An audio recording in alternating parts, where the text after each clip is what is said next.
tales? Bienvenidos una vez más a nuestro Franquicias en Venezuela. Franquicias en Venezuela, programa dirigido al mundo del emprendimiento, del corporativismo, de las franquicias, etcétera, pero por circunstancias a raíz del 24J, el 24 de junio y el terremoto que nos sacudió definitivamente todos los cimientos, no solamente lo estructural, sino incluso en lo social sigue estando presente. Entonces nos vemos obligados a hacer unos programas especiales, los arrancamos la semana pasada, donde rescatemos precisamente eso, la parte social, la parte humanitaria que tenemos que de verdad destacar y dar protagonismo en estos días, y es a lo que nos dedicamos entonces con este programa de hoy, lunes 13 de julio 2026. Hemos querido convocar a 4 invitados de lujo, como siempre lo hacemos, pero dirigidos a esto que tiene que ver con el terremoto, el movimiento telúrico que nos azotó definitivamente hace 2 semanas, hace ya más de 15 días, y que definitivamente sigue ocasionando daños,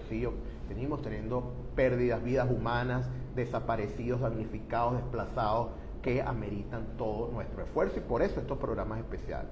Hoy lunes 13 de julio estamos transmitiendo desde NES Coworking, nuestro coworking aquí en el Centro Financiero Madrid. TNO Network aún no arranca operaciones, ya prontamente notificaremos cuánto, pero bueno, aquí estamos, al pie del cañón, transmitiendo para ustedes estos contenidos de valor e invitados de lujo. Estamos en la producción Storytelling, Pedro Pablo Carreño, en la asistencia de producción Charín Mogollón, en el diseño gráfico Constanza Gamarra, y quien les habla en la producción ejecutiva y locución, Argenis Carpio, @Argenis Carpio. Somos Franquicias en Venezuela, estamos transmitiendo a través de un live de nuestra red social, @Franquicias en Venezuela, y llegamos a ustedes gracias a nuestros patrocinantes: Crow, firma internacional de auditoría, consultoría, outsourcing, asesoría legal y tributaria, y el eslogan: decisiones inteligentes de valor duradero. Más que seguridad, seguridad informática, asesoría y acompañamiento tecnológico integral, infraestructura en hardware, licenciamiento en software, soluciones de software libre y cloud. Y InfoPost, ese sistema administrativo que tanto recomendamos porque de verdad nos da los resultados para los puntos de venta, diseñado para automatizar negocios Horeca, es decir, hoteles, restaurantes y cafeterías, minoristas en general, y que definitivamente hace honor a su eslogan: transformando negocios. Aquí estamos en Franquiciólogos Consultores, en Franquicias en Venezuela, y programa especial, repito, de acuerdo a los últimos reportes emitidos por los entes gubernamentales. Vamos a dar un parte. A esta hora, dicho por Fumbicis y por todos los entes encargados de dar las informaciones, hay fallecidos confirmados 4.490 personas heridas 16.740, damnificados totales 19.583, estructuras colapsadas 190, edificios derrumbados en su totalidad y más de 850 estructuras severamente afectadas. Actividad sísmica posterior, se han registrado 1.204 réplicas desde los eventos principales, y hay todo un despliegue de ayuda. Se encuentran activos decenas de campamentos transitorios de acogida, abastecidos con soporte médico local e internacional, alimentos y millones y litros de agua potable. Tenemos aquí ya presente al señor al ingeniero, por favor, geólogo Feliciano de Santis, presidente de la Sociedad Venezolana de Geólogos, pero que también tuvo que ver en algún momento de su vida, de su carrera profesional, con Fumbicis, y lo hemos invitado cordialmente a pesar de su apretada agenda, y por eso le damos la bienvenida. Bienvenido, ingeniero, ¿qué tal? ¿Cómo está? Muy amable, agradecido. Un saludo para tu equipo, para ti, para tu audiencia. Sí. Estamos aquí listos. Es todo un honor conversar con una persona digna de respeto y que últimamente ha estado muy activo a través de los medios de comunicación, porque definitivamente la información veraz, profesional, fidedigna, que tenemos derecho los ciudadanos, los venezolanos, en este caso, a recibir. El ingeniero Feliciano de Santis, repito, es presidente de la Sociedad Venezolana de Geólogos. Y bueno, mira, nos conseguimos, ingeniero, con un país, para sorpresa de algunos, sísmico, un territorio, una geología, que sí somos un país sísmico, sí ha habido terremotos de envergadura, pero algunas personas no lo sabían. ¿Cómo es eso? ¿Sí somos un país sísmico definitivamente? Efectivamente, somos un país sísmico, y no solo eso, vivimos, el 80% de la población de Venezuela vive sobre un límite de placas, entre la placa caribe y la placa suramericana. Lo que pasa es que por nuestra sismotectónica o por nuestro modelo tectónico, esos sismos son espaciados en el tiempo. Seguramente tú tienes pinta de ser mucho más joven que yo, no viviste el del 67. Sí estuve, ingeniero. Ah, sí estuviste. Estaba muy chiquito. Bueno, por eso yo tenía 7 años y este es el segundo que tenemos en la ciudad. Entonces prácticamente como que le toca 1 o 2 por generación y eso hace que la gente se olvide completamente de que puede pasar. Eso no solamente pasa aquí, eso lo dicen las revistas especializadas, los artículos científicos especializados, que en la medida que algo se pase en el tiempo mucho, la gente se olvida sencillamente, o sea, se pierde la cultura sísmica. Y por otro lado, está el tema institucional, que es muy importante que se desarrolle, pues. Que cuando tienes una institucionalidad que no atiende esos problemas, de alguna manera, que también se le olvida la situación, bueno, se convierte el tema sísmico en tragedia, que no debería ser. Que es lo que estamos viviendo a esta hora. Vamos a leerles un poco el currículum del ingeniero, destacado ingeniero geólogo, profesor universitario de la Universidad Central de Venezuela, director de la firma de ingenieros Santis, compañía anónima, 40 años de experiencia y trayectoria profesional, una de las voces científicas autorizadas de este país en materia de sismicidad, todo un término, gestión de riesgo de corte extraterrestre, ordenamiento territorial. Vamos a los conceptos, ingeniero. Falla tectónica, la falla de, o sea, hemos hablado de que, por ejemplo, los Palos Grandes, Chacao está sobre una falla. Por favor, díganos la conceptualización de qué es una falla exactamente. Realmente los Palos Grandes y Chacao no están sobre la falla principal. Es un término que se ha acuñado desde el sismo del 67, porque allí se concentraron los daños en el 67. Recuerden que fueron 4 edificios que colapsaron allí. Y entonces quedó eso como en el mito, de que por debajo de los Palos Grandes hay una falla. Realmente no hay una falla, lo que hay es un gran espesor de sedimento. ¿Y qué pasa con la onda sísmica cuando llega a esos grandes espesores de sedimento? La onda sísmica se detiene, pierde velocidad. Imagínate que vengamos todos en una autopista 140 por hora y de repente hay un obstáculo al final y llegamos todos los carros y nos reunimos todos los carros para llegar a ese obstáculo. Bueno, algo similar ocurre con la onda sísmica. ¿Qué pasa? Cuando entra en el cuerpo aluvial, ella tiene que mantener su energía y en consecuencia cambia la amplitud y se refleja hacia superficie. Y hace que la aceleración sísmica aumente, o sea, se amplifica la aceleración sísmica. Y ahí es donde está el concepto que se dice que no, que hay una falla. No, lo que hay es una condición de sitio particular que se registra simétricamente del lado de La Guaira. O sea, tú tienes allí en Caraballeda unos grandes espesores de sedimentos también y el proceso es el mismo, solo que en Caraballeda se agrava por el hecho de que además de producirse la amplificación, hay degradación de suelo por licuación, porque los suelos están saturados de agua, cosa que no pasa del lado Caracas. De la vertiente Caracas. sur. Entonces, este sismo en particular, más que el sismo, lo que afectó, lo que magnificó la tragedia fueron los efectos de sitio, y ya se habla también, que todavía no está muy claro cómo fue la rotura de la falla ahí en San Sebastián, de que también podrían haber condiciones de campos cercanos, es decir, mucha cercanía a la zona de la rotura. Oye, bueno, podría hablarse de que fue una tragedia que pudo haber sido anunciada, que estábamos preparados, que sabíamos que podía ocurrir. Usted lo había denunciado desde el año pasado, había escrito un buen artículo en ese sentido. ¿Y qué pasó? ¿Por qué nos agarró de sorpresa? El problema es que aquí eso es un tema complejo. El problema es que tú vas acumulando vulnerabilidad y no porque yo te lo diga un año antes tú vas a poder borrar esa vulnerabilidad. Ya tienes una cantidad de edificaciones construidas, ya tienes una cantidad de elementos ya hechos, pues, y no vas a poder de alguna manera borrar esa vulnerabilidad. Entonces, ¿qué es lo que se aspira ahora? Primero, que se desarrolle la institucionalidad suficiente para que por lo menos a partir de ahora no siga sembrando vulnerabilidad. Si lográramos por lo menos eso, de no seguir sembrando vulnerabilidad, yo me sentiría feliz. Y que quede solo la del pasado, que quedó ahí, pero no seguirla sembrando. Y no sembrar vulnerabilidad nos atañe a todo.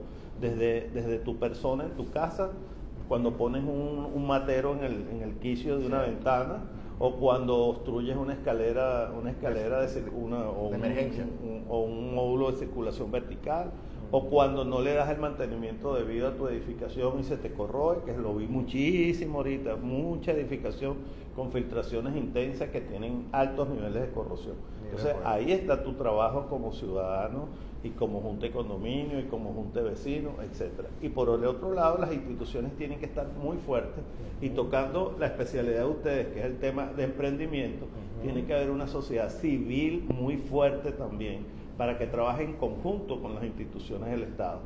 Si tenemos fortalezas tanto en el tejido de la sociedad civil como en el tejido del Estado, que yo no mezclo Estado con gobierno, las instituciones del Estado tienen que ser muy fuertes independientemente de quién gobierna.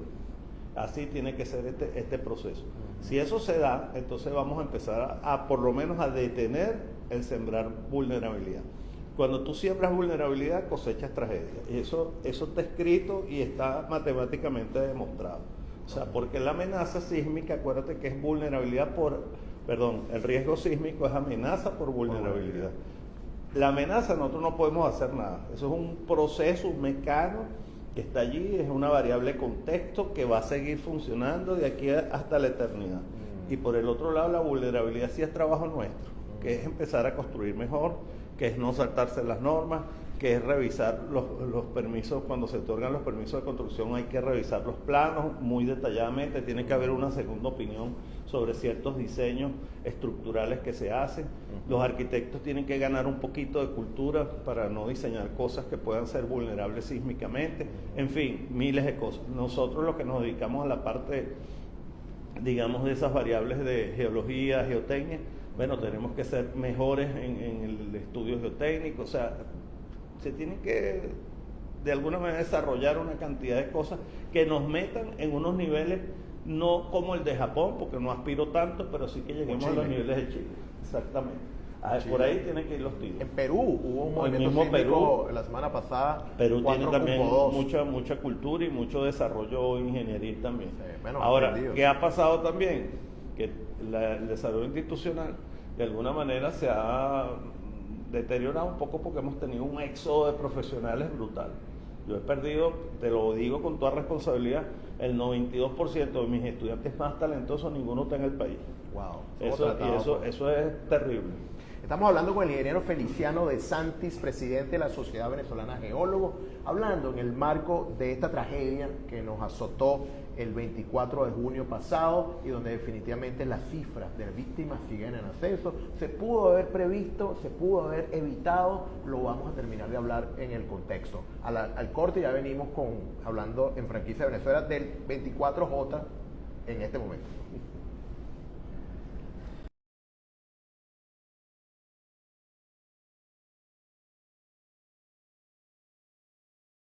Seguimos en nuestra Franquicia de Venezuela de hoy, lunes 13 de julio 2026, programa especial que tiene que ver buscando soluciones o visibilizando la tragedia, y sobre todo viendo cómo evaluamos esto para corregir, tomar correctivos y evitar que vuelva a ocurrir, porque si hay algo positivo en todo esto es que ya pasó, lo negativo volverá, porque los movimientos telúricos son cíclicos, definitivamente, nos lo explicaba el profesor, y es probablemente, no tanto en 70 años, porque esto tiene un ciclo como de 70 años alrededor, ¿ok? 59 años, vuelva a ocurrir, vamos a estar preparados, a lo mejor no estaremos por acá ni usted ni yo, ingeniero, pero que no sea como en el 67, que se formó toda una comisión. Yo estuve leyendo en estos días al ingeniero Leopoldo Sucre Figarela, lo nombraron algo así como Francisco Garcés ahora, para que en aquel momento liderara, era un tema de gobernanza, ingeniero.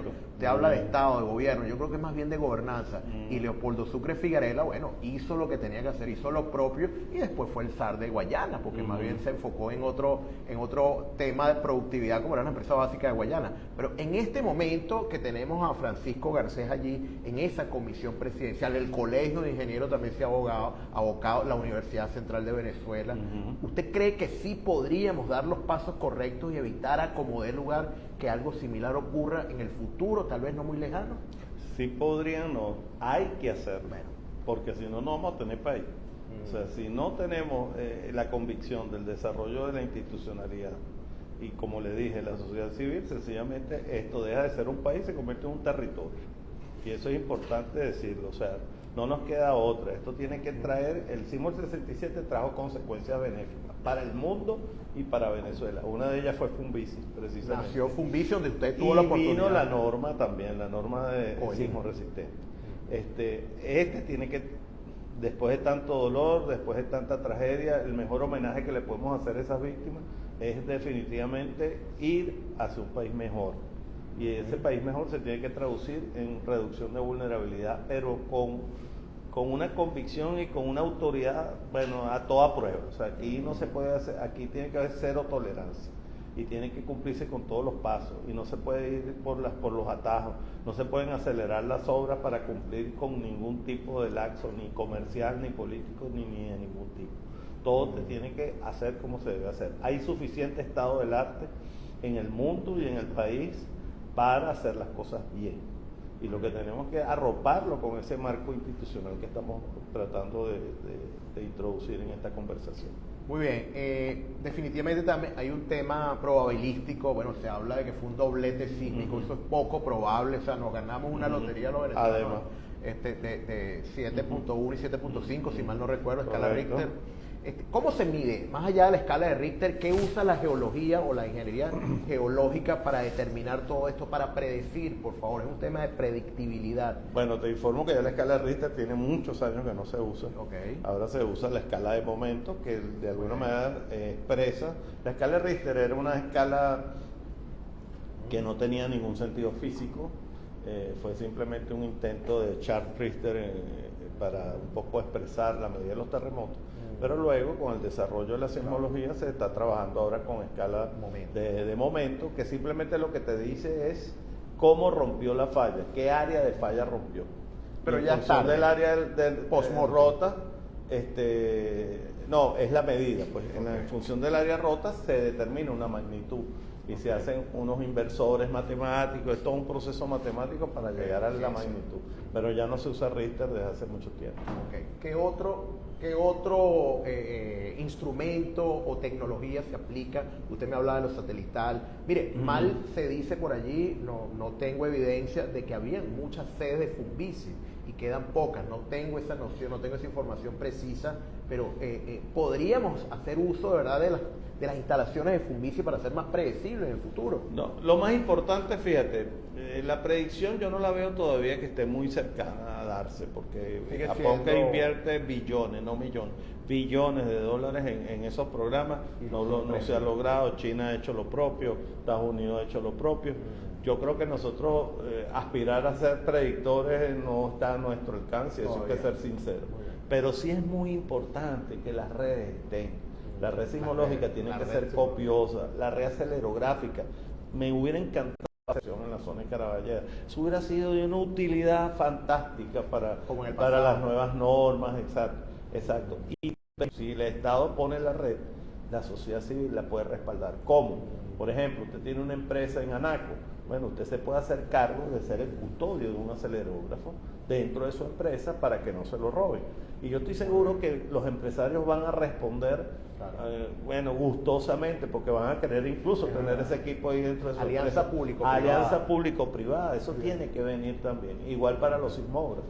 Y eso tiene que venir, hay que hacer esos complejos. La empresa privada tiene que incorporarse a esos temas sin duda. Y por eso le digo lo importante de tejido institucional y tejido de sociedad civil.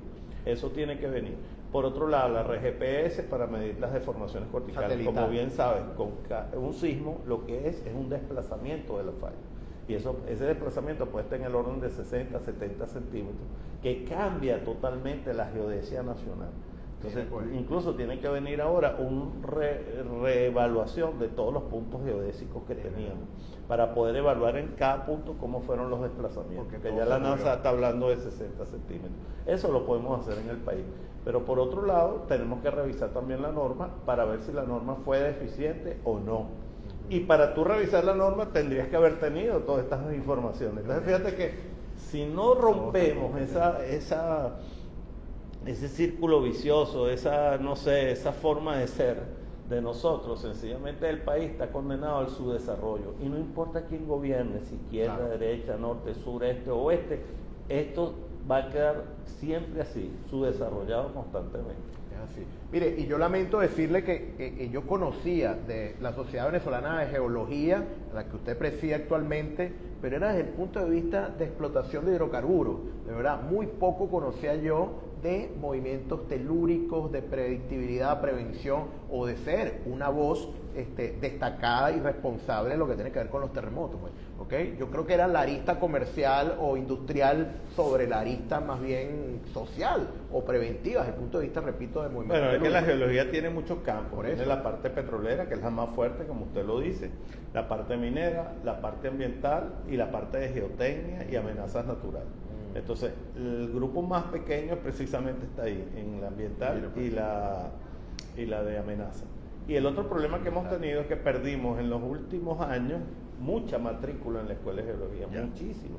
Afortunadamente este semestre, por primera vez en 4 años, mi matrícula pasó, yo doy 2 materias, de 1, 2, 3 estudiantes, este semestre tengo 11. Y entonces estoy muy feliz porque, y de paso, casualidad, 11 en cada materia, o sea, me creció en las 2 materias. Y eso me hace feliz porque ya de nuevo estamos otra vez formando recursos humanos con la esperanza de que no se vayan. No sé si le dije previo que el 90% de mis estudiantes talentosos, todos se fueron.